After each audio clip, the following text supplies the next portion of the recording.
Shalom. Welcome back. First and foremost, I want to give all glory, praises, and honors to Yahweh, Bahashem, Yahweh Shai. I want to give double honors to the apostles and elders of Great Millstone, and salutation to you, Akim, pushing this word in sincerity and in truth. Back with another lesson. It's going to be a lesson dealing with a clip I came across. I'll play a little bit from this video. It says, Alabama pastor declares God will avenge black people for years of racism. So I'm going to grab some scriptures to back up, the sentiment, and I'm going to play what this guy had to say, man. All right? Because he's getting at something that a lot of people soon will find out. So let's go. Lesson on how black people should be treated and why. Take a look at this. I think back on the African-American people in America. I think how that they were taken against their wills, put in the belly of ships, brought over here, beat, cussed. Many of them died in the guts of those ships, thrown overboard. They were pulled from families over there. If you're one of those people that you got problem with black people or whatever, you better shut your mouth, because they're God's people. You better hear what I'm saying to you. You better shut your white mouth. I know some of you was raised in the deep South and you was raised by prejudiced people and bigoted people. You better get that out of your system. You better get it out of your system. It'll cause you to suffer right along with those masters. These are God's people. God knows what happened to the black race. He knows how they wound up over here, and God is going to reimburse the black people for all their trouble and all their labor. This pastor. So, it was an interesting clip, to hear, what appears to be an Edomite in front of all these other white folk saying what he's saying, man, right? What he described in his first part of his rant was Deuteronomy, the 68th chapter, man. The curses, going into slavery on slave ships.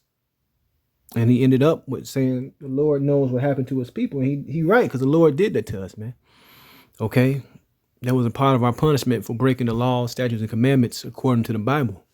And that's how you know that the Bible, the scripture, is real, based on the prophecies that was written and the prophecies that played out and the prophecies that are yet to play out. But what he's saying as far as avenging his people, hey, that's going to happen, man. It doesn't matter if these people in that audience who are Edomites clap or agree or shake their head or this and that. Hey, the Lord has already wrote, right, through the scriptures, okay, the outcome of what's going to happen to the Edomites and all other heathen, all right? So all this trying to play nice guy, hey, they ain't gonna mean a hill of beans when judgment comes down. So the first scripture I'm gonna get, and this is not gonna be long. This is the book of Ezekiel, chapter 25, verse 12. It says, "Thus saith the Lord power, because that Edom have dealt against the house of Judah by taking vengeance, and have greatly offended and revenged himself upon them. Therefore, thus saith the Lord power, I will also stretch out my hand upon Edom, and will cut off man and beast from it, and I will make it desolate from Teman, and they of Dedan shall fall by the sword." So you go into the book of Obadiah. The last outcome of Edom is annihilation. It won't be any more Edomites. Regardless, like I said, regardless if they sit in them pews and clap, because they was kind of hesitant. If you really peep how the audience was looking and what he was saying, they didn't want to agree to that, man. All right, because it's built into their DNA to have hatred against the true Israelites, the Lord's chosen people. All right.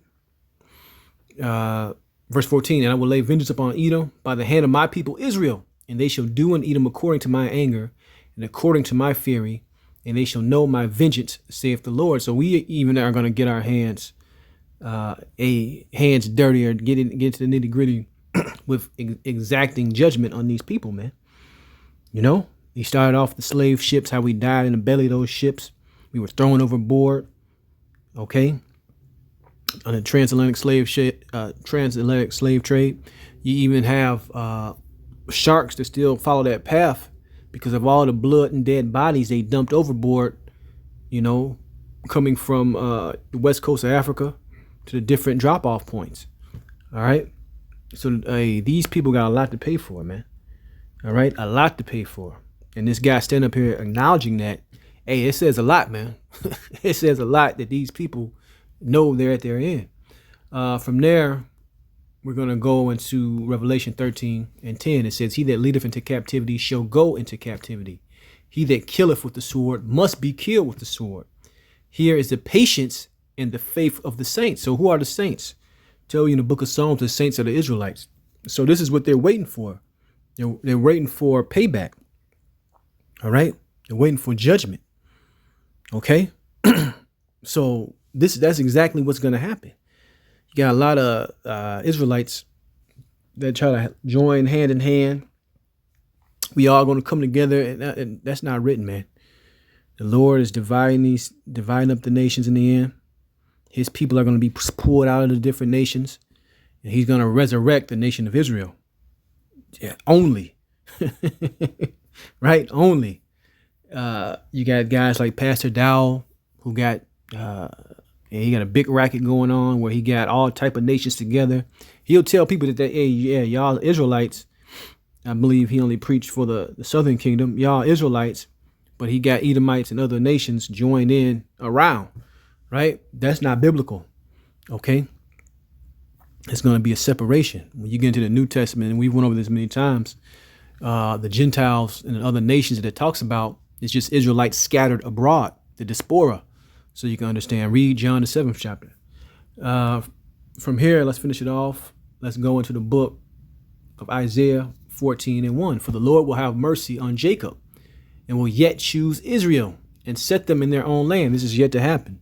That's why you have all that war and bloodshed in that land, because those people over there fighting, neither one of them belong over there.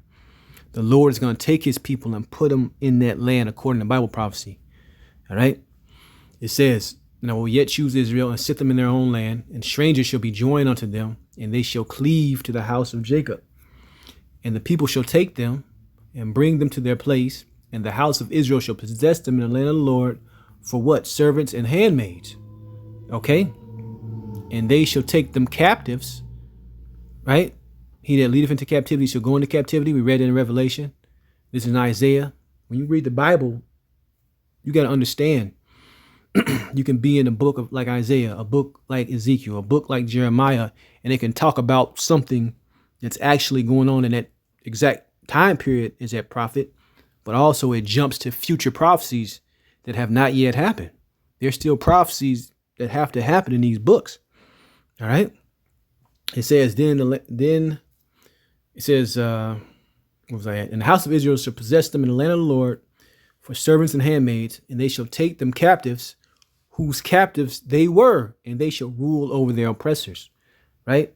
So this is a key scripture that proves that in that land, where is the Israelites ruling over their oppressors? Right? When you run the numbers, you know who run the music industry. You know who runs Hollywood. You know who runs the banking system. Right? It's evident.